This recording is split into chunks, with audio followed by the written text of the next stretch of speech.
Hi there, I'm Ben Morton and welcome to another episode of the Leaders Kitbag.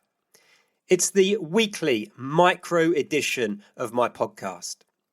Each episode is just 6 minutes long and is designed to provide you with tips, tools and tactics around specific aspects of leadership and management.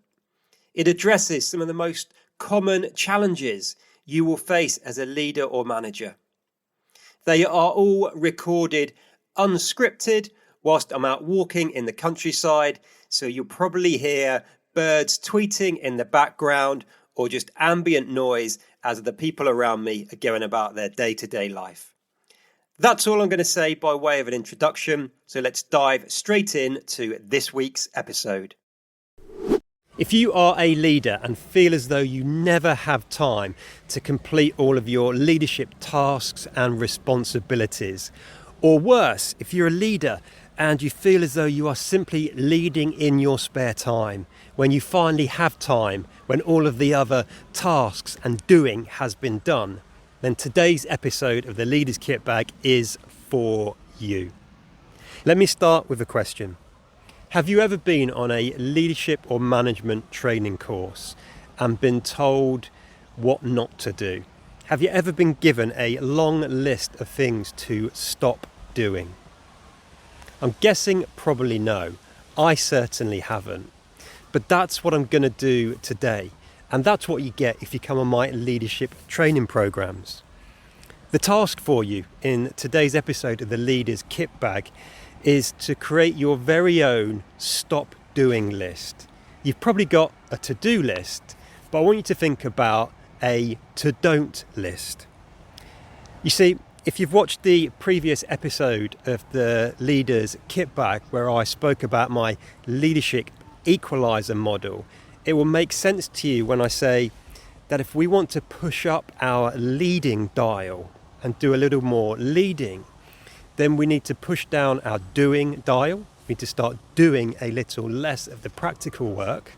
And potentially, you might need to push down your managing dial. Simply put, to have more time to step into leader mode, there will be a list of things that we need to let go of. And this will probably feel hard and difficult and scary. There will probably be tasks that you are doing, but it's no longer your responsibility to do them, or at least you're no longer the best person to be doing them. There might be tasks that you're doing simply because you've always done them. That report that gets completed every week, but you're pretty certain nothing ever happens with it. So you need to be quite ruthless in finding things that you can stop doing, you can ditch, or you can delegate to other people. And this is where it feels hard, especially for newly appointed leaders and managers, because the big fear is if I stop doing this and start delegating that, then what are my people going to think of me? Are they going to think I'm lazy, I'm not pulling my weight? Are they going to think I shouldn't be the leader or manager because I'm not working hard enough? But we simply cannot allow these fears to dictate what we do. And there are three main risks or dangers of letting these fears run our days at work. Number one, the first risk is if we are not letting go of things that perhaps we used to do before we got promoted, then we are not allowing our people to develop. We're not allowing them to learn new skills and step up and grow. Number two, if we are not letting go of things, then we don't have the time to support our people. We can't be the one who can scan ahead and identify obstacles and clear those obstacles. We can't be there to support them and be the leader and manager that they need. And the third risk of not letting go is a significant one. The third risk is that we end up communicating things to our team at the last minute. We end up communicating poorly and with a lack of clarity. Why? because we are working really, really hard and fast and at a frenetic pace to get everything done that we used to do before we got promoted, and trying to squeeze in all of the tasks and responsibilities that come with being a leader and manager.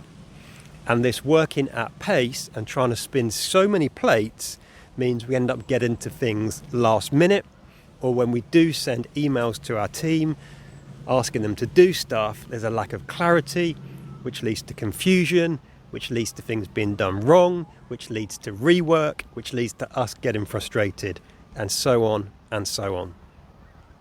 So, the challenge from today's episode of the Leaders Kitbag: to look at everything on your to-do list and create that to-don't list. What can you ditch?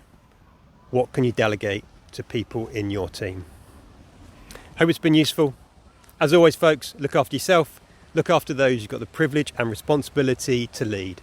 And until next time, lead on.